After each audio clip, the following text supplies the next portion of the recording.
तव कथामृतं तप्तजीवनं कविभिरीडितं कल्मषापहं श्रवणमङ्गलं श्रीमदाततं भुवि गृह्णन्ति ये भूरिदा जनाः। श्री रामकृष्ण वचनामृत परिच्छेद 63, 16 दिसंबर रविवार 1883। श्री रामकृष्ण दक्षिणेश्वर में अपने कमरे में हैं। बहुत सारे भक्त आए हैं, रविवार का दिन है और कुछ लोग आए चले गए। श्री रामकृष्ण उनके साथ वार्तालाप कर रहे हैं। मुखर्जी जो आए थे एक भक्त और उनके साथ वाले विदा होने लगे, उठकर खड़े हुए। श्री रामकृष्ण भी उठकर खड़े हुए। मुखर्जी ने कहा, आपके लिए उठना और बैठना, आप क्यों उठते बैठते हैं? और श्री रामकृष्ण ने क्या कहा, किसी कोई व्यक्ति जा रहा है तो उठना हम सम्मान देने के लिए, दूसरे व्यक्ति को सम्मानित करने के लिए हम उठते हैं। लेकिन ये जो उठे, श्री रामकृष्ण उनको सम्मान देने के लिए संभवतः उठे हैं। मास्टर महाशय यही कहते हैं, शायद उन्हें सम्मान दिखाने के लिए वे उठे। लेकिन श्री रामकृष्ण क्या कह रहे? श्री रामकृष्ण उसका आध्यात्मिक अर्थ लेते हुए कहते हैं, उठने और बैठने में क्या हानि है? पानी स्थिर होने पर भी पानी है, हिलने डुलने पर भी पानी ही है। आंधी में झूठी पत्तल, हवा चाहे जिस ओर उड़ा ले जाए, मैं यंत्र हूं, वे यंत्री। ये श्री रामकृष्ण जैसे व्यक्ति ही कह सकते हैं। वे लोक व्यवहार के परे चले जाते। वो अगर उठकर न बैठते तो भी कोई फर्क नहीं पड़ता। ये लोक व्यवहार के परे चले जाते हैं इतने महापुरुष। लेकिन हमारे लिए लोक व्यवहार को मानकर चलना आवश्यक है। चरित्र और व्यवहार, कैरेक्टर और कंडक्ट, ये दोनों चीजें आवश्यक है। कुछ लोगों का व्यवहार बहुत अच्छा होता है, बहुत सज्जन होते हैं, विनम्र दिखाई देते हैं, लेकिन चरित्र अच्छा नहीं होता। और कुछ लोगों का चरित्र बहुत अच्छा होता है, लेकिन व्यवहार में कभी कठोर होते हैं, कभी क्रोधी होते हैं, लेकिन चरित्र बहुत अच्छा। हमारे जीवन में दोनों की आवश्यकता है। ये चीज हम सभी को समझना चाहिए। समाज हमें एक प्रकार का व्यवहार करने का भले उपदेश तो देता है, लेकिन समाज हमें चरित्र का उपदेश बहुत कम देता है। समाज में व्यवहार को महत्व अधिक दिया जाता है, चरित्र को कम दिया जाता है, या चरित्र को अधिक दिया ही नहीं जाता। जो चरित्रवान व्यक्ति है, सदाचारी व्यक्ति है, उनकी विचारों की अवस्था खराब जैसी होती। तो जो हो, यहां पर श्री रामकृष्ण ने एक जो हिंट किया है वह बहुत उच्च कोटि का, जहां श्री रामकृष्ण कहते हैं, मैं यंत्र हूं और वे यंत्री हैं। श्री रामकृष्ण की तो ऐसी अवस्था है कि वे व्यवहार, लोक व्यवहार के परे चल गए हैं। ये श्री रामकृष्ण तो चरित्र के भी परे चले गए हैं। जो व्यक्ति भगवान में प्रतिष्ठित हो जाता है, उसका चरित्र स्वाभाविक रूप से आदर्श हो जाता है। वो कभी भी कोई गलत काम नहीं करता, वो पूर्ण रूप से चरित्र में प्रतिष्ठित हो जाता है। भगवान में पूर्ण रूप से प्रतिष्ठित होने के लिए हमें शुभ आचरण करना पड़ता है, नैतिक आदर्शों को अपने जीवन में उतारना पड़ता है, और अंत में हम भगवान के हाथों में यंत्र हो जाते। लेकिन जो व्यक्ति ठीक ठीक यंत्र हो गया है, उसका जो चरित्र है वो सर्वश्रेष्ठ चरित्र होता है। यहां पर श्री रामकृष्ण उसी बात को हिंट करते हुए कहते हैं कि जहां तक मेरा प्रश्न है, मेरे लिए कोई फर्क नहीं पड़ता। लेकिन फिर भी श्री रामकृष्ण लोक चरित्र आदर्श, उनका चरित्र भी आदर्श था और व्यवहार भी। वे भले ही वह ऐसी स्थिति में थे, कभी कभी किसी को भावावस्था में वे ऐसे आचरण कर देते थे जो लोक व्यवहार के से भिन्न होते थे, लेकिन उसके अतिरिक्त फिर भी उनका आचरण, लोक व्यवहार और चरित्र दोनों ही आदर्श थे। तो यहां तक हमने पिछली बार पाठ किया था। अब आगे की चर्चा करते हैं। जनाई के मुखर्जी चले गए। मणि सोच रहे हैं, वेदांत दर्शन के मत से सब स्वप्नवत है, तो क्या जीव और जगत मैं, यह सब मिथ्या है। ये हमने थोड़ा सा पढ़ लिया था, पुनः उसको पढ़ लेते हैं। मास्टर महाशय ये विचार कर रहे हैं कि क्या जगत मिथ्या है, और श्री रामकृष्ण से इसके बारे में पूछेंगे भी। मणि ने थोड़ा बहुत वेदांत पढ़ा है। वेदांत क्या है? आप लोग तो इतना सुनते हैं। वेदांत क्या है? वेद का अंत, वेद का सार, एसेंस ऑफ वेदांत। या अगर लिटरल शब्द लेवें, यानी जैसा लिखा है वैसा ही अंत के अर्थ में लेवें, तो वेद की महान राशि, बहुत बड़े बड़े ग्रंथ हैं, उसके अंत का पोर्शन होता है, उसको कहते हैं उपनिषद। तो वेदांत के दो अर्थ हुए, वेद का सार और दूसरा अर्थ हुआ उपनिषद। दोनों बातें एक ही हैं। उपनिषदों में ही वेदों का सार प्राप्त होता है। इसलिए उपनिषदों की जो फिलॉसफी है, जो दर्शन है, उसको वेदांत कहा गया। तो वेदांत में क्या कहा गया है? वेदांत की कई शाखाएं हैं। अद्वैत वेदांत, विशिष्ट अद्वैत वेदांत, द्वैत वेदांत, भेदाभेद और द्वैताद्वैत इत्यादि, शुद्धाद्वैत वेदांत इत्यादि बहुत सारी शाखाएं हैं। लेकिन जब सामान्यतः वेदांत शब्द का उपयोग किया जाता है, तब अद्वैत वेदांत का अर्थ निकलता है। जब कभी आपसे कोई बात करे अद्वैत वेदांत की, तब समझना कि वो शायद अद्वैत वेदांत की बात करे। लेकिन विशिष्ट अद्वैत भी है, शुद्ध अद्वैत भी है, द्वैत भी है, अलग अलग प्रकार के फिलोसॉफिकल स्कूल्स हैं। तो वेदांत शब्द के अंतर्गत ये सब आ जाते हैं। लेकिन जब हम अद्वैत वेदांत की बात लेते हैं, जिसके सबसे बड़े प्रणेता आचार्य शंकराचार्य थे, और उसके बाद में और भी दूसरे सुरेश्वराचार्य और उनके शिष्य प्रशिष्य इत्यादि थे, तो जब हम अद्वैत वेदांत की चर्चा करते हैं, तो उसका सिद्धांत क्या है? मास्टर महाशय यही कहते हैं। मास्टर महाशय ने वेदांत पढ़ा है, फिर जिनके विचार मानो वेदांत की ही अस्फुट प्रतिध्वनि है, उन कांट, हेगल आदि जर्मन पंडितों के भी कुछ ग्रंथ पढ़े हैं। मैंने कांट, हेगल आदि के ग्रंथ नहीं पढ़े, इसलिए मैं इसके संबंध में आपसे अधिक नहीं कर सकूंगा। वो थोड़ी थोड़ी वेदांत की चर्चा करते हैं। और वेदांत किस चीज को डील करता है? जितनी फिलोसॉफिकल स्कूल्स है, जितने भी दर्शन शास्त्र हैं, वो किनकी चर्चा करते हैं? वे तीन बातों पे खास करके विचार करते हैं। आप कौन हैं? जीव। मैं कौन हूं? अपने स्वरूप का विश्लेषण। दूसरा, इस जगत का विश्लेषण। और तीसरा, ईश्वर का विश्लेषण। ईश्वर कौन है? ईश्वर का स्वरूप क्या है? ईश्वर के स्वरूप केवल को जो विचार, जो स्कूल ऑफ थॉट या जो सब्जेक्ट उसको डील करता है, उसको थियोलॉजी कहते, नॉट फिलॉसफी। फिलॉसफी में ये तीनों बातें आती हैं, ईश्वर, जीव, जगत, जीवन का उद्देश्य क्या है, लक्ष्य क्या है, इत्यादि सारी बातें फिलॉसफी में आ जाती हैं। लेकिन जब केवल भगवान के स्वरूप के बारे में विश्लेषण किया जाता है, तब उसको थियोलॉजी कहते हैं। थियो यानी गॉड। तो दर्शन शास्त्र के अनुसार वेदांत में क्या कहा है? वेदांत कहता है, अद्वैत वेदांत, शंकराचार्य उसको स्पष्ट रूप से कहते हैं, श्लोकार्धेन प्रवक्ष्यामि यत् श्लोकार्धेन प्रवक्ष्यामि यत् कथितम ग्रंथकोटिभिः, यदुक्तम ग्रंथकोटिभिः। श्लोकार्धेन प्रवक्ष्यामि यदुक्तम ग्रंथकोटिभिः, ब्रह्म सत्यम जगत मिथ्या, जीवो ब्रह्मैव नापरः। शंकराचार्य कहते हैं कि मैं आधे श्लोक में कोटि वेदांत के ग्रंथों में, सैकड़ों हजारों वेदांत के ग्रंथों में जो बात कही है, वो आधे श्लोक में कह देता हूं। वो क्या है?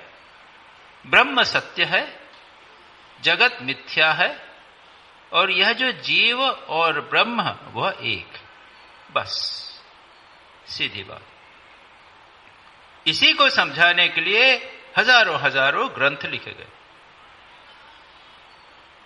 मास्टर महाशय कहते हैं उन्होंने थोड़ा सा वेदांत पढ़ा है और उसके बाद पढ़कर शास्त्र में लोग बहुत सारी बातें करते रहते हैं, विचार करते रहते हैं, इत्यादि इत्यादि।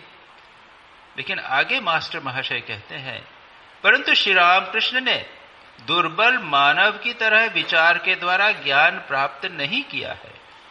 उन्हें तो स्वयं जगत जननी ने सब कुछ दर्शन करा दिया है। मणि इसी बारे में सोच।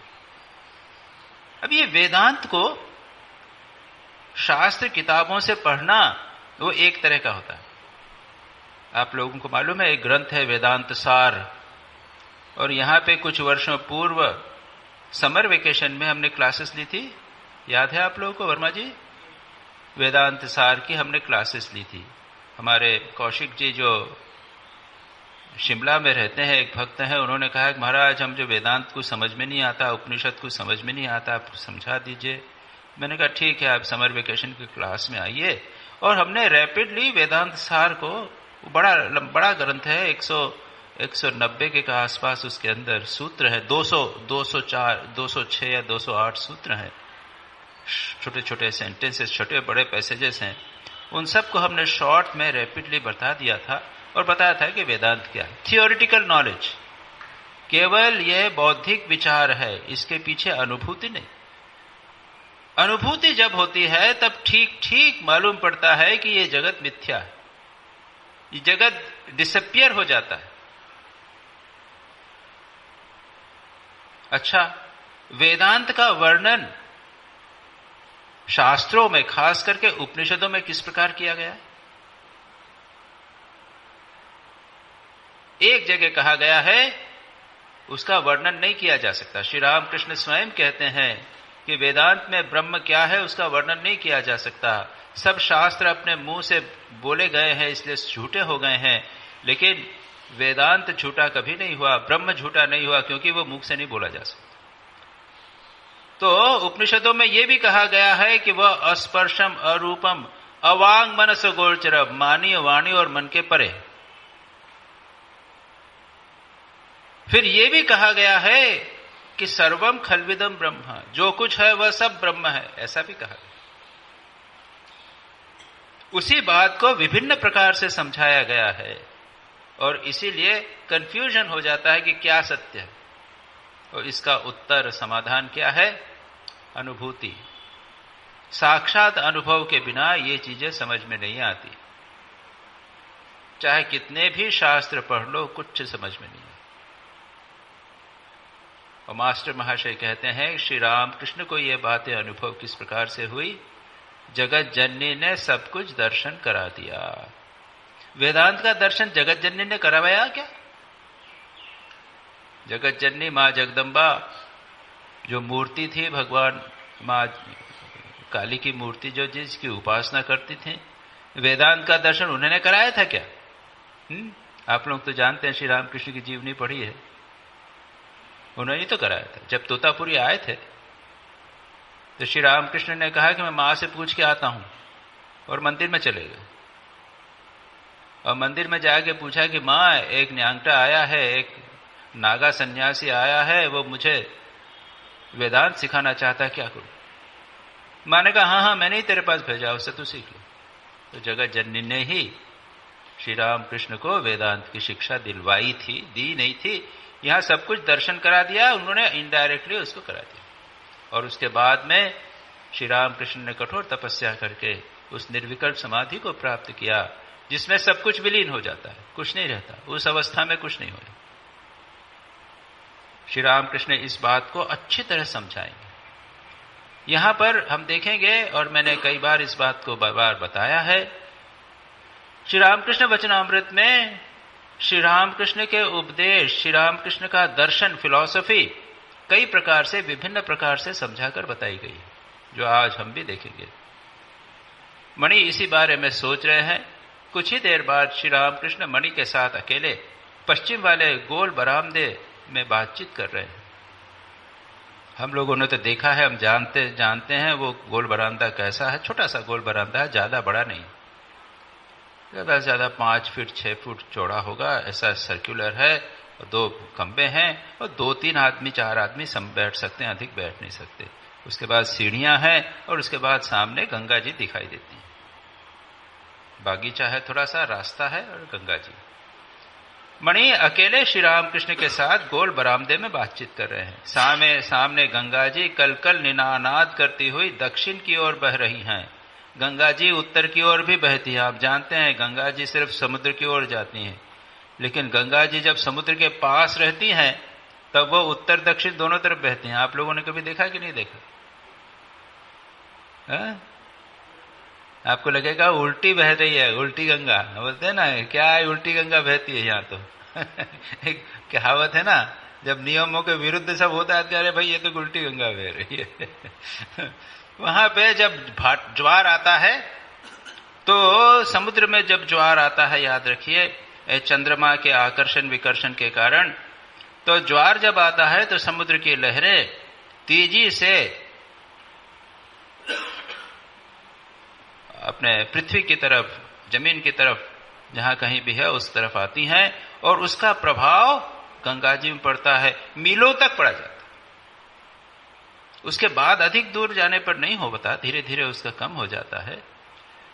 लेकिन सामान्यतः गंगा जी दक्षिण की ओर ही बहती हैं। हमने सब दक्षिण की ओर या फिर समुद्र की ओर बोलिए, क्योंकि कई स्थानों पर गंगा जी उत्तर की ओर भी बहती हैं। 2 स्थानों पर विशेषकर गंगा जी उत्तर की ओर बहती हैं। उन स्थानों को काशी कहा जाता है। बनारस में, काशी में गंगा जी उत्तरवाहिनी है। वहां पर ऐसा कर्व आ जाता है कि गंगा जो दक्षिण पश्चिम की ओर पूर्व की ओर जाती हुई है, वो थोड़े स्थान के लिए उत्तरवाहिनी हो जाती है, फिर आगे वो जाके वो पूर्व की ओर जाने लग जाती है। और उत्तर काशी में भी गंगा जी उत्तरवाहिनी हो जाती है। एक मार्ग जैसा है, पहाड़ों के कारण वो उत्तरवाहिनी जहां कहीं भी है उसे अति पवित्र माना जाता है और इसलिए उसे काशी कहा जाता है, महत्वपूर्ण स्थान।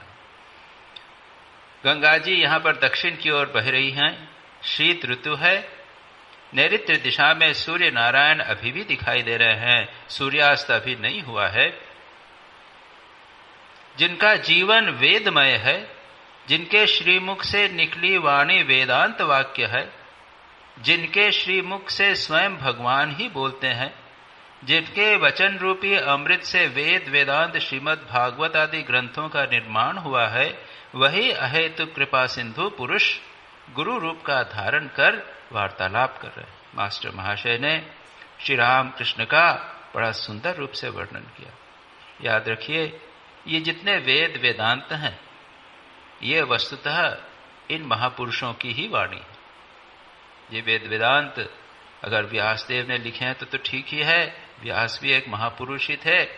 लेकिन श्री राम कृष्ण का जो भागवत है, श्री राम कृष्ण वचनामृत, ये एक वेद ही तो है, आधुनिक वेद है। जो आपको सार तत्व चाहिए वो सब यहाँ पर मिल जाता है। वचन रूपी अमृत से वेद वेदांत भागवत आदि ग्रंथों का निर्माण हुआ है। श्री कृष्ण का वचन गीता, वो भगवान, ये एक वेद ही तो हो गया। श्री रामकृष्ण से मास्टर महाशय अब प्रश्न करते हैं, जो मास्टर महाशय के मन में उठ रहा था। प्रारंभ में उन्होंने यहीं पे कहा, यह सब क्या मिथ्या है? श्री रामकृष्ण मणि श्री रामकृष्ण से पूछते हैं, क्या संसार मिथ्या है? वही बात वेदांत तो कहता है मिथ्या। और मिथ्या का अर्थ क्या?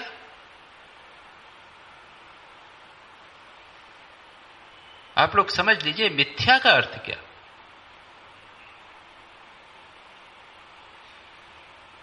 एक ये शब्द जो है, इसको हम असत्य नहीं, उसका ठीक ठीक ट्रांसलेशन असत्य नहीं, न प्रतीति किंतु तयो भासः,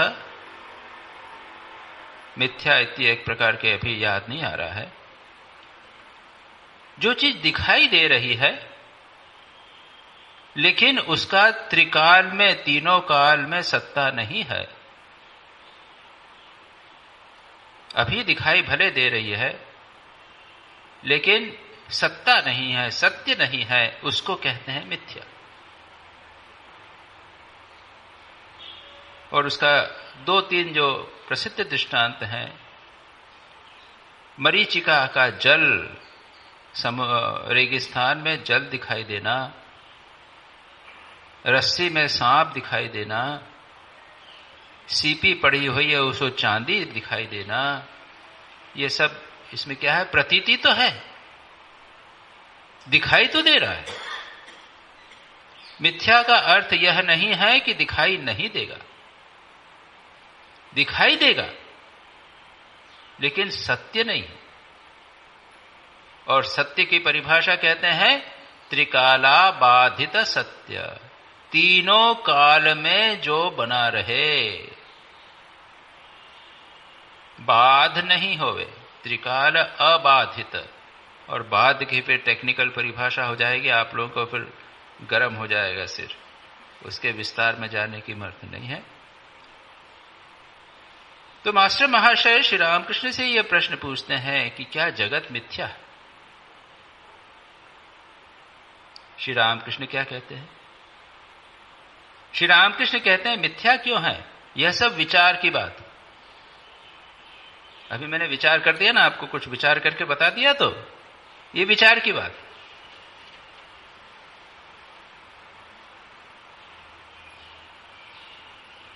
पहल नेति नीची विचार करते समय वे न जीव हैं, न जगत हैं, न 24 तत्व हैं, ऐसा हो जाता है। यह सब स्वप्नवत हो जाता है। इसके बाद अनुलोम विलोम होता है, तब वही जीव जगत हुए हैं, यह ज्ञान हो जाता है। ये बात श्री रामकृष्ण का एक बहुत महत्वपूर्ण सिद्धांत है। वो बार बार बताते हैं, बार बार इस चीज को विभिन्न प्रकार से बताते हैं। आप लोग हर बार जो वचनामृत पढ़ते हैं, सुने हैं, आप लोग ठीक ठीक इसको बार बार जानते हैं। श्री रामकृष्ण जगत को मिथ्या, असत्य, ब्रह्म सत्यम जगत मिथ्या नहीं मानते। वो कहते हैं विचार की दृष्टि से ठीक है। जब विचार हमने किया, अभी हम विचार करके बता देंगे कि ये जो है ये सब चला जाए, खत्म हो जाएगा। और स्वप्न में तो जगत पूरा दिखाई देता है, बिल्कुल ऐसा ही दिखता है जैसा जागृत में है, लेकिन फिर गायब हो जाता है।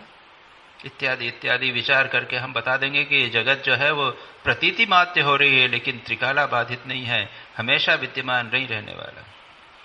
लेकिन श्री रामकृष्ण क्या कहते हैं? विचार में तो नेति नेति, यह नहीं, यह नहीं, यह नहीं, ये टेबल ब्रह्म नहीं है, मेरा शरीर भी ब्रह्म नहीं है, यह मन भी ब्रह्म नहीं है, यह परिवर्तनशील है, यह अनित्य है, इत्यादि इत्यादि कह। उसके बाद अनुलोम विलोम होता है।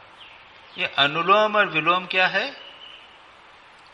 Negation and affirmation.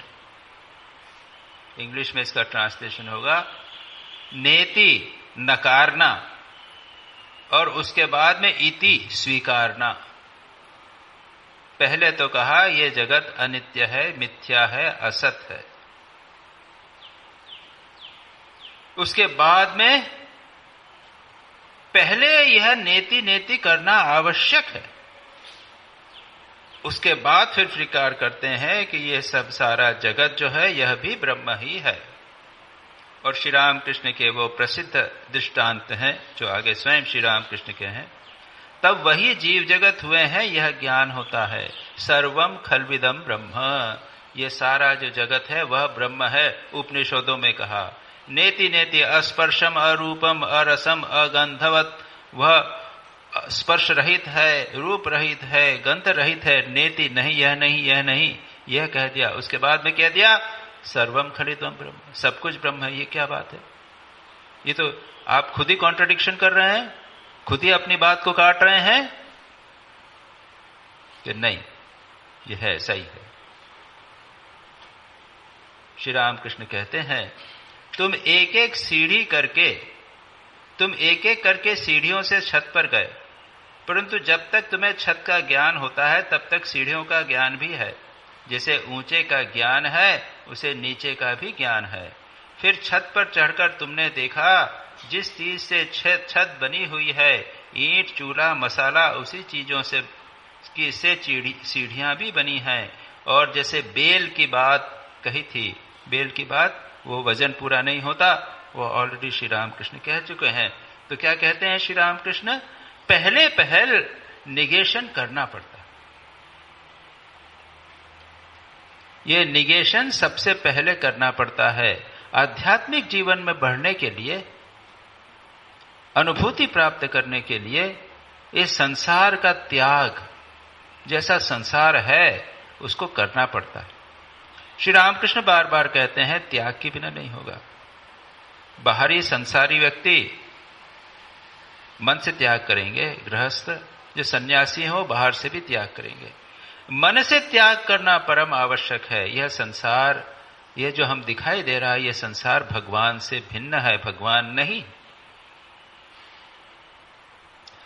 कभी कभी बहुत बड़ी गलती हो जाती है जब श्री रामकृष्ण की यह बात हम सुनते हैं कि यह जगत मिथ्या क्यों हो, यह भी तो भगवान ही है। बिना अनुलोम के, बिना निगेशन के, बिना नकारने के स्वीकारना नहीं होता। यह बात अच्छी तरह समझ लेना चाहिए। पहले आपको विचार करके जगत को भूलना पड़ेगा, जगत को त्यागना पड़ेगा, मन से त्याग करना पड़ेगा। उसके बाद स्वीकार कर लीजिए। क्या मतलब? एक प्रश्न मैंने हमारे गुरुदेव से पूछा था जब मैं स्वयं इस प्रोसेस से जा रहा था। मैंने प्रश्न पूछा, क्या सभी आध्यात्मिक साधकों को लोनलीनेस लगती है, अकेलापन लगता है? Does every spiritual aspirant feel lonely? याद रखिए, ये अकेलापन का भाव हमारे जीवन में प्रत्येक व्यक्ति को कभी न कभी लगता है कि संसार में हमारा कोई नहीं। और यह बड़ी पीड़ादायक स्थिति है। हमारे अपने हमें अपने नहीं लगते। व्यक्ति जो है वो अपने मित्र खोजता रहता है, बहुत सारे खोजता रहता है, लेकिन अंत में कभी लगता है कि वो अकेला है। ये जो अकेलापन है, लोनलीनेस, बड़ी पीड़ादायक होती है। लेकिन अलोननेस, एकांतिकता, अकेला, मैं अपने भगवान के साथ रहूं, यह अत्यंत आवश्यक है और अत्यंत महत्वपूर्ण और शुभ है। प्रत्येक साधक, प्रत्येक आध्यात्मिक जीवन के पथिक के जीवन में यह अनुभव अवश्य होना चाहिए कि वह अकेला है। संसार में भगवान के सिवा और कोई नहीं। ये बात गहराई से उसे सोचनी चाहिए और तब ठीक ठीक भगवान को समझ सकेगा। और जब वो ठीक ठीक भगवान को प्रेम करने लगेगा, केवल भगवान को प्रेम करने लगेगा, उसके बाद वो संसार के सभी प्राणियों से फिर भी अच्छी तरह प्रेम कर सकेगा। ये बात जिसे कहते हैं मनोवैज्ञानिक दृष्टि से अनुलोम और विलोम, निगेशन, रिजेक्शन एंड एक्सेप्टेंस। पहले तो विचार के द्वारा अपनी आसक्तियों को त्याग करना पड़ता है। हमारे गुरुदेव ने उत्तर दिया कि तुमने बड़ा समीचीन प्रश्न किया है। जब साधक अपनी आसक्तियों को त्याग करता है, याद रखिए वैराग्य का अर्थ है आसक्ति का त्याग। हमारी सारी आसक्तियों को त्याग करना ही पड़ेगा। हमारे बंधनों को, जो सांसारिक बंधन है, हमारे पारिवारिक बंधन है, उनको त्याग करना पड़ेगा। बिना उसके भगवान में मन नहीं लगता, भगवान को पाया नहीं जा सकता। भगवान के बारे में तो कहते हैं कि वो तो he is a jealous lover. भगवान तो अपना सारा प्रेम चाहते हैं। अनन्यास चिंतयन्तु, बार बार भगवान गीता में कहते हैं, अनन्य भक्त जो मेरा है, अन्य और किसी चीज की इच्छा नहीं करता, किसी और को प्यार नहीं करता। अन्य भगवान को छोड़कर किसी चीज से प्यार नहीं करना। जब तक आप दूसरी चीज से प्यार करेंगे तब तक ठीक ठीक भक्ति नहीं होती। गोपियां अपने पति को त्याग दिया, अपने पुत्र को त्याग दिया। दूध पिला रहे हैं पुत्र को, लेकिन जब भगवान कृष्ण की मुरली सुनी तो उसको छोड़ दिया। पति की सेवा कर रहे हैं, उसको छोड़ दिया। खाना बना रही है, उसको छोड़ दिया। कुछ भी नहीं, केवल भगवान, उसके सिवा और किसी को प्यार नहीं करना। तो ये बात तभी हो सकती है जब हमारे जीवन में पूर्ण अनासक्ति होवे, जिसे आप वैराग्य भी कह सकते हैं। तो उन्होंने प्रश्न का उत्तर देते हुए कहा कि जब साधक प्रारंभ में अपनी आसक्तियों को त्याग करने का प्रयत्न करता है, ऐसी आसक्तियां जो गहरी होती हैं, याद रखिए, परिवार की, घर गृहस्थी की, माता पिता, भाई बहन, इनकी आसक्तियां अत्यंत तीव्र होती हैं। जब उनको त्याग करने का प्रयत्न करता है तो लगता है अरे एकाले अकेला हो गया, अरे तो कोई नहीं। लेकिन फिर कहते हैं, लेकिन उसके बाद क्या होता है? भगवान को पा लिया, भगवान के साथ संबंध जोड़ लिया, उसके बाद उस संबंध के माध्यम से वो संसार के अन्य लोगों के साथ पुनः संबंध स्थापित कर लेता है। लेकिन ये संबंध पहले वाले इस आसक्ति जैसा संबंध नहीं हो। वे दृष्टांत देते हैं, मैंने दृष्टांत ये बताया है, समुद्र पर बुदबुदों का दृष्टांत। एक बुदबुदा दूसरे से मिलता है, बिछुड़ता है, तो उसको लगता है कि मैं अकेला हो गया। लेकिन जब समुद्र के संपर्क में आ गया तो समुद्र के माध्यम से वह संसार के समस्त बुदबुओं के साथ में अपना संबंध स्थापित कर। यह हुआ अनुलोम और विलोम, मनोवैज्ञानिक दृष्टि से मैंने आपको बताया। श्री रामकृष्ण दार्शनिक दृष्टि से यहां पर बता रहे हैं, पहले आपको जगत को नेति नेति करना पड़ेगा, उसके बाद में जगत को पुनः स्वीकार करना। ये जीव जगत भगवान ही हुए हैं, लेकिन यहां पर एक बात ध्यान रखने की, जैसे जीव हमें देख रहे हैं वैसे वे भगवान नहीं। हम बहुत बड़ी गलती करते हैं, यतीश्वरानंद जी इसको पॉइंट आउट करते हैं।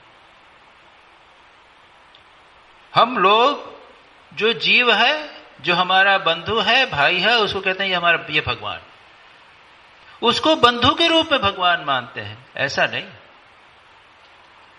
एक बार स्वामी विवेकानंद ने जब कहा कि ऑल इज गॉड, सभी का भगवान है, तो उनकी जो बहन थी मिस मेरी हेल, आप जानते होंगे उनको, उन्होंने बड़े सुंदर बहुत प्रश्न, अच्छे अच्छे प्रश्न लिखे हैं।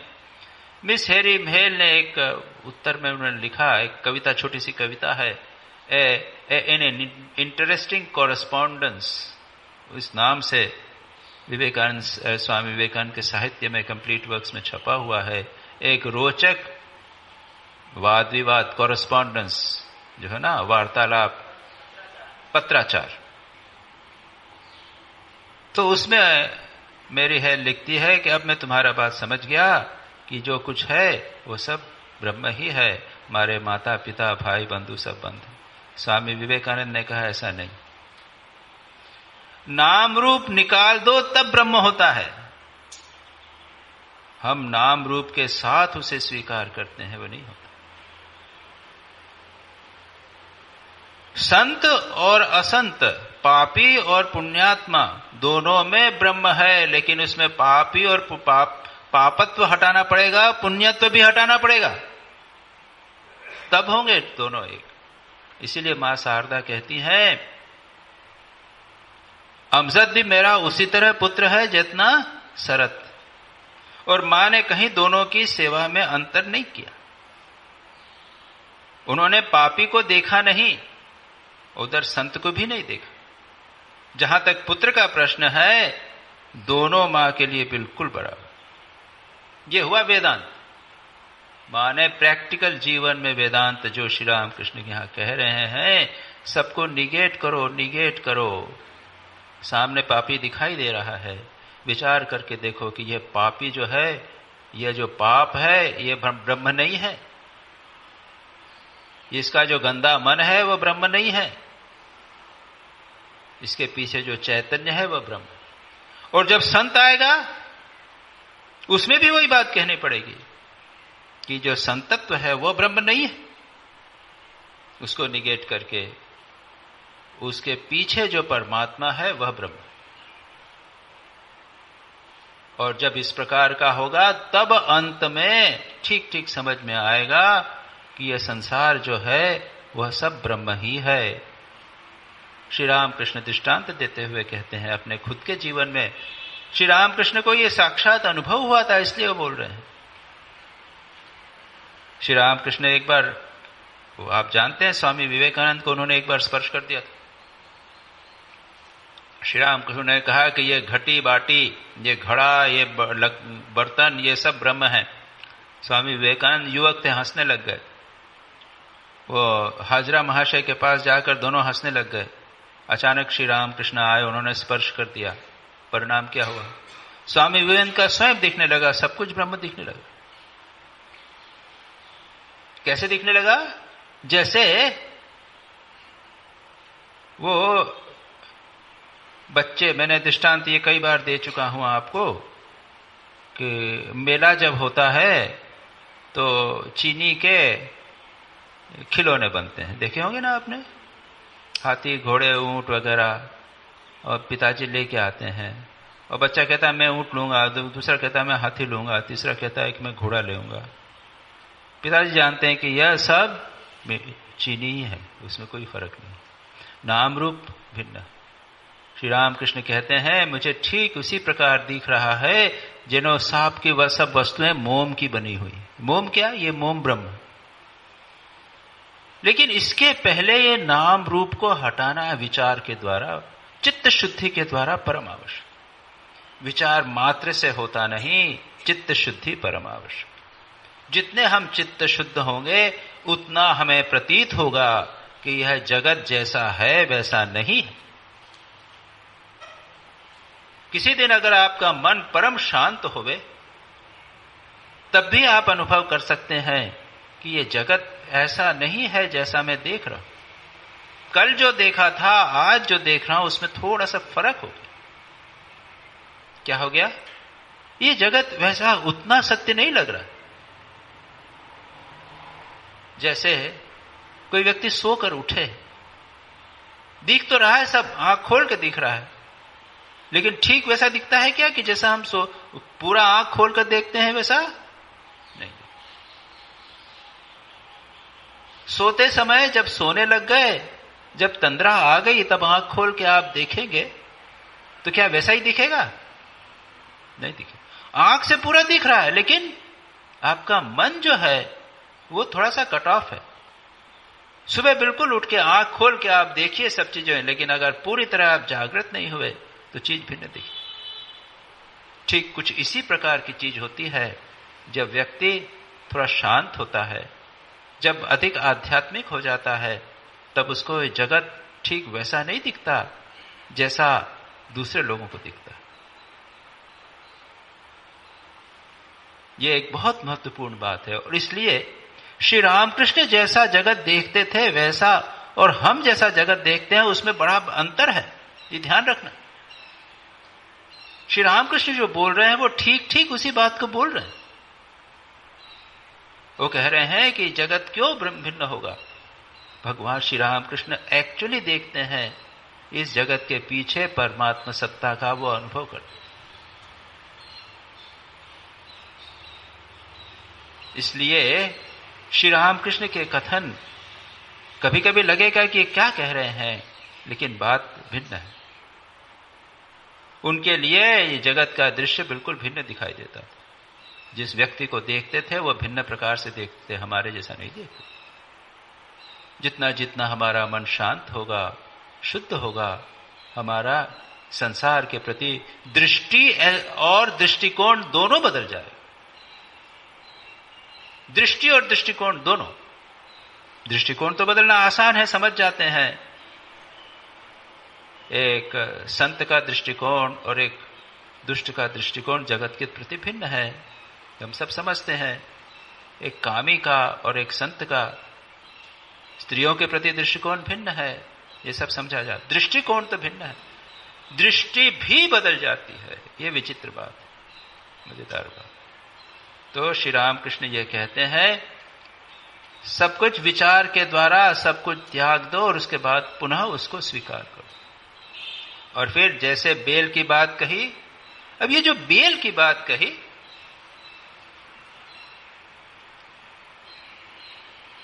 वेदांत में कई प्रकार के दृष्टांतों के द्वारा उसी एक सत्य को समझाने का प्रयत्न किया गया। जैसे एक बार कहा गया है कि जिस प्रकार समुद्र और उस पर लहरें, ये जो समुद्र है ये परमात्मा है और लहरें ये क्या है, ये जीव जगत वगैरह इत्यादि सब, यानी उसी की बनी हुई है। कभी ये बताया, कभी कहते हैं कि जैसे मिट्टी, सब घड़े वगैरह, विभिन्न प्रकार के घड़े सुराही वगैरह बने हुए हैं, लेकिन मिट्टी एक है। इसी प्रकार ब्रह्म, सब कुछ ब्रह्म ही, इस प्रकार का दृष्टांत दिया। लेकिन यहां पर जो श्री रामकृष्ण दृष्टांत दे रहे हैं, इसको ये अद्वैत वेदांत का नहीं, विशिष्ट अद्वैत वेदांत का कहते हैं। बेल का दृष्टांत देते हैं। जब बेल का गूदा हम लेते हैं खाने के लिए, तो उसका खोपड़ा, उसके जो स्किन है वो, और उसके बीज और उसका रेशा, उसको सब निकाल देते हैं। लेकिन कहेंगे बेल कितने वजन का है, तो पूरा बेल करना पड़ेगा। तो श्री रामकृष्ण यही कहते हैं, बेल की बात कही, वजन पूरा नहीं होगा। तो विशिष्टाद्वैत वाले कहते हैं कि ये जो ब्रह्म है वह जीव जगत युक्त ब्रह्म है। जीव और जगत जो है वो ब्रह्म के अंश हैं, उसी चीज से बने हैं, लेकिन उनसे भिन्न भी हैं। विशिष्ट अद्वैत, अद्वैत तो है, लेकिन गूदा, बीज, रेशा, खोपड़ा, ये भिन्न तो है ना। भिन्न भी नहीं है और अभिन्न भी नहीं है, या कहो भिन्न भी है और अभिन्न भी है। एक भी है और उससे भिन्न भी है। ये एक अद्वैत वेदांत हो गया। श्री रामकृष्ण अलग अलग दृष्टांतों से बताने का प्रयत्न कर रहे हैं। अब इसके वेदांत के दृष्टांत में जाने की आवश्यकता नहीं, इसमें वेदांत के ये दृष्टांत इत्यादि में जाने की आवश्यकता नहीं है। श्री रामकृष्ण को जब निर्विकल्प समाधि हो गई, तब क्या हुआ था? तब तो सब गायब हो गया था, सब कुछ गायब हो गया था, कुछ नहीं बचा था। वहां मन ही नहीं, मन जब चला गया, अवांग मनस गोचरम, कौन किसी किसको बतावे, ये बात सत्य होगी।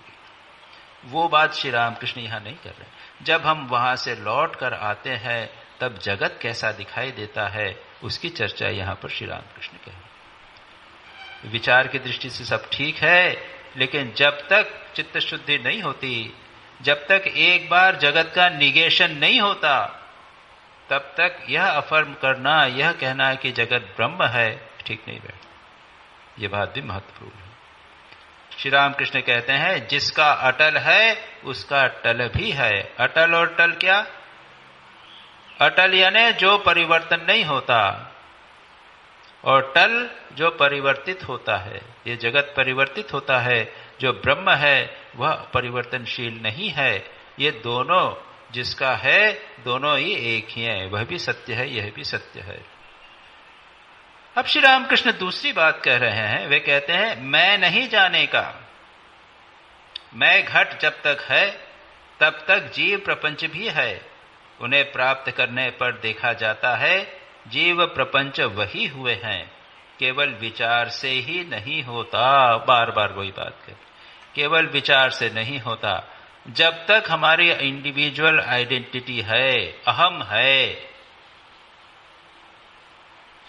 तब तक अहम ब्रह्मास्मि नहीं होगा। इस अहम को त्यागना होगा, कच्चे अहम को त्यागना होगा। जब तक ये मैं हूं, तब तक जगत भी है। तो स्पष्ट समझने की बात है, उसमें कोई दिक्कत की बात नहीं है। शिव की दो अवस्थाएं हैं। जब वे समाधिस्थ हैं, महायोग में बैठे हुए हैं, तब आत्माराम है। फिर जब उस अवस्था से उतर आते हैं, थोड़ा सा मैं रहता है, तब राम राम कहकर नित्य करते हैं। और मास्टर महाशय इस पर कमेंट करते हुए कहते हैं, क्या शिव की अवस्था का वर्णन कर श्री रामकृष्ण अपनी ही अवस्था सूचित कर रहे हैं? सच पूछा जाए तो श्री रामकृष्ण अपनी ही उनकी अवस्था ठीक उसी प्रकार की, ठीक वही अवस्था का श्री रामकृष्ण यहां पर वर्णन कर रहे हैं। क्या? जब श्री रामकृष्ण समाधिस्थ हो गए थे नेति नेति, तब कुछ पता नहीं क्या, कभी कभी वर्णन करने का प्रयत्न करते हुए भी कहते हैं कि मैं क्या करूं, बोलना चाहता हूं बोल नहीं पाता हूं, बात निकलती नहीं है, क्या बोलूं, कैसे बताऊं, किसको बताऊं, कोई मेरा मुंह बंद कर देता है। क्या होता है, यहां मन आता है तब ये होता है, जब यहां जाता है मन, बस समाधिस्थ। अवांग मनस, वाणी और मन के परे अगर आप चले गए तो आप उसको कैसे वर्णन कर सकते? ये श्री रामकृष्ण यहां पर बता रहे हैं। उस अवस्था में शिवजी समाधिस्थ होते हैं, तब अपने में विलीन रहते हैं, लेकिन जब नीचे आते हैं तो भगवान भागवत भक्त भगवान को लेकर रहते हैं, राम राम कहकर वे नृत्य करते हैं, आनंद करते हैं। श्री रामकृष्ण भी जब नीचे की स्थिति में रहते थे तब क्या होता था, माँ माँ करके वो रोटी बेलते थे, है ना। तोतापुरी ने कहा, अरे तो निर्विकल्प समाधि में डूब गया था, अब ये नीचे आके क्या कर रहा है? वही ये परम पुरुष शिवजी इत्यादि निर्विकल्प समाधि में तो आत्मा राम रहते हैं, जैसे नीचे आते हैं तो भक्ति लेकर रहते हैं। अत्यंत सुंदर बात यहां पर कही गई। शाम सूचित हो गई, शाम हो गई है। श्री रामकृष्ण जगन्माता का नाम और उनका चिंतन कर रहे हैं। भक्तगण भी निर्जन में जाकर अपना अपना ध्यान जप करने लगे। इधर काली माई के मंदिर में, राधा कांत जी के मंदिर में और 12 शिवालयों में आरती होने लगी। श्री रामकृष्ण जगन्माता का नाम और चिंतन कर रहे हैं। यहां पर भी यह ध्यान रखना है, श्री रामकृष्ण का जगन्माता का नाम और चिंतन करना और हमारा जगन्माता का नाम और चिंतन करना, उसमें अंतर। हमको प्रयत्न करके नाम चिंतन करना पड़ता है, श्री रामकृष्ण को स्वाभाविक रूप से भगवान का चिंतन होता रहता। हम श्री रामकृष्ण का 75%, 80%, 90% मन जो है वो भगवान में लगा रहता था, पड़ा रहता था। उनको कोई प्रयत्न नहीं करना पड़ता था भगवान का नाम या चिंतन करने के लिए। भगवान का नाम वे करते थे लोक शिक्षा के लिए। भगवान का नाम किस लिए किया? क्या आवश्यकता है श्री रामकृष्ण को? श्री रामकृष्ण को कोई भगवान के नाम करने की आवश्यकता है क्या? तो भगवान के साथ एक हैं, मन उनका भगवान में ही पड़ा हुआ है लोक शिक्षा के लिए। आखिर लेकर रहेंगे क्या? जैसे शिवजी उसके बाद में नीचे आए तब क्या करेंगे? भगवान का चिंतन ही तो करेंगे। जब मन है, जब वाणी है, वाक और मन जब विलीन हो जाए बात दूसरी है। जब विलीन नहीं होते तब संसार में नहीं कभी आते, भगवान का नाम और चिंतन करते रहते हैं। और इधर आरती होने लगी। आज कृष्ण पक्ष की द्वितीया है, संध्या के समय कुछ बाद चंद्रोदय हुआ है। वह चांदनी यानी पूर्णमासी के दूसरे दिन, पूर्णमासी के बाद दूसरे दिन चंद्रमा थोड़ी देर से उदित हुआ, लेकिन सभी तरह चांदनी छा गई है। चारों ओर पेड़ पौधे और मंदिर के पश्चिम और भगीरथी के वक्ष स्थल पर पड़कर उस चांदनी से अभूर शोभा दिखाई दे रही है। इसी समय उसी पूर्व परिचित कमरे में श्री रामकृष्ण बैठे हुए हैं, फर्श पर मणि बैठे हुए हैं। शाम होते होते वेदांत के संबंध में जो बात मणि ने उठाई थी उसी के बारे में श्री रामकृष्ण कहने लगे। जो बात चल रही थी, जगत मिथ्या है क्या, वह बात पुनः शुरू होती है। मणि से कहते हैं श्री रामकृष्ण, संसार मिथ्या क्यों होने लगा? यह सब विचार की बात है। उनके दर्शन हो जाने पर समझ में आता है कि जीव प्रपंच सब वही हुए। दर्शन हो जाने पर तब पता चलता है कि संसार की जो भी वस्तुएं हैं, यह जीव, यह जगत, सर्वम खल्विदम ब्रह्म, सर्वत्र ब्रह्म ही विद्यमान है। समस्त गीता में आप देख लीजिए, भगवान बार बार इस पर बात को कहेंगे कि मयि एव सर्वमिदं ततम, मैं ही सर्वत्र विद्यमान हूं, मुझ में ही सब प्राणी विद्यमान है, इत्यादि इत्यादि। भगवान सर्वत्र विद्यमान है, सभी भगवान के नाना रूप हैं। ये बात वहां पे दिखाई देगी। मुझे माँ ने काली मंदिर में दिखलाया कि माँ ही सब कुछ हुई है, दिखाया सब चिन्मय है, प्रतिमा चिन्मय है, वेदी चिन्मय है, अर्घ्य पात्र चिन्मय है, चौखट संगमरमर पत्थर सब कुछ चिन्मय है। और है क्या? पत्थर का बना हुआ, संगमरमर का बना हुआ सब चीजें हैं ये। अर्घ्य पात्र जो है वो पीतल का बना हुआ है, तांबे कांसे का बना हुआ है। वेदी जो है पत्थर की बनी, प्रतिमा पत्थर की बनी, सब दिखाए श्री राम कृष्ण को चिन्मय चिन्मय, चैतन्यमय, कॉन्शियसनेस भगवान। जिस प्रकार हम देखते हैं, हम एक दूसरे को कॉन्शियस समझते हैं ना, हमारे भीतर अंदर डिफरेंस है। ये लकड़ी टेबल चिन्मय नहीं है, लेकिन मैं और आप चिन्मय है। इसी प्रकार से ये लकड़ी टेबल श्री राम कृष्ण को चिन्मय दिखाई दी।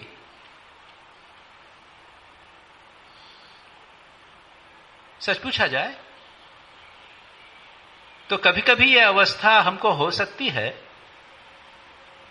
स्वामी विवेकानंद एक बार कहते हैं इस संबंध में कि जो बच्चा है वो सबको चिन्मय देखता है।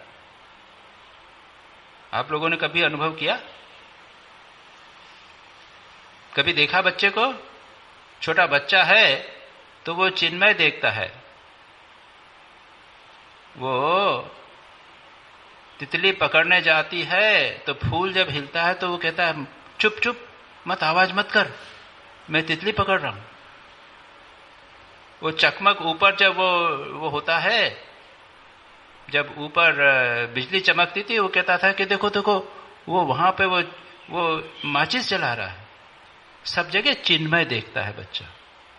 पता नहीं आप लोगों को ये है कि नहीं, लेकिन सचमुच बच्चे को सब चीजें ये भी कॉन्शियसनेस लगती है, वो भी कॉन्शियसनेस। वो चैतन्य और अचैतन्य, जड़ और चेतन का अंतर नहीं जानता। मुझे याद है मैं जब छोटा बच्चा था तो मुझे कार चिन्मय दिखाई देती थी। और जब फायर ब्रिगेड आता था तो पहले जमाने में फायर ब्रिगेड ऐसा था कि वो लाल रंग का होता था और उसके ऊपर वो स्पेशल ड्रेस पहने हुए वो यहां से वहां तक 4-4 आदमी इधर और 4 आदमी खड़े रहते थे। हमको देखने में एक बड़ी विचित्र चीज लगती थी। जैसे ही टन टन टन टन घंटी बज के आता था, जहां कहीं भी वो दौड़ते थे, हाँ, वहां वो गलियारे में जाकर ऊपर से देखने के लिए उसको देख। और हमको लगता था कि ये कॉन्शियस है। और मैं जब बड़ा हो गया, बड़ा होने के बाद में भी वो स्मृति बनी रही मेरी, और मुझे लगता था कि ये तो मेरे को याद है कि ये तो कॉन्शियस मुझे लगते थे। तो मुझे लगा कि मेरा भ्रम था।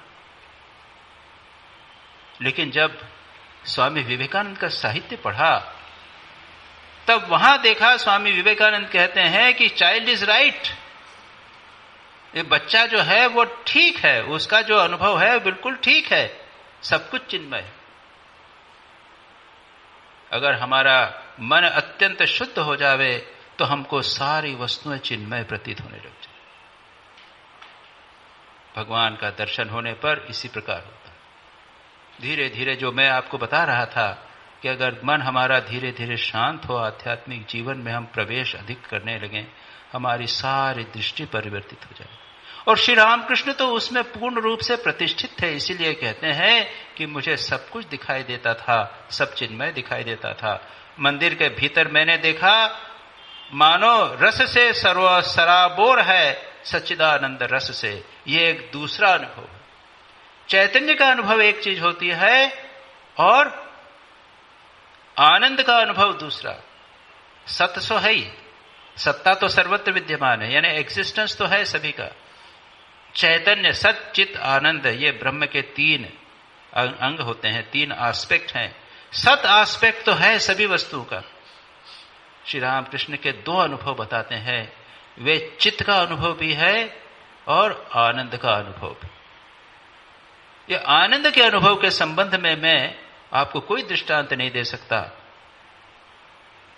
चित्त के अनुभव के संबंध में मैंने बालक का दृष्टांत आपको दिया, लेकिन यह श्री राम कृष्ण का एक अद्भुत दृष्टांत है। मानो रस का समुद्र, आनंद का समुद्र, रसो वही सह। उपनिषदों में कहा जाता है ब्रह्म क्या है? वह रस स्वरूप है, आनंद स्वरूप।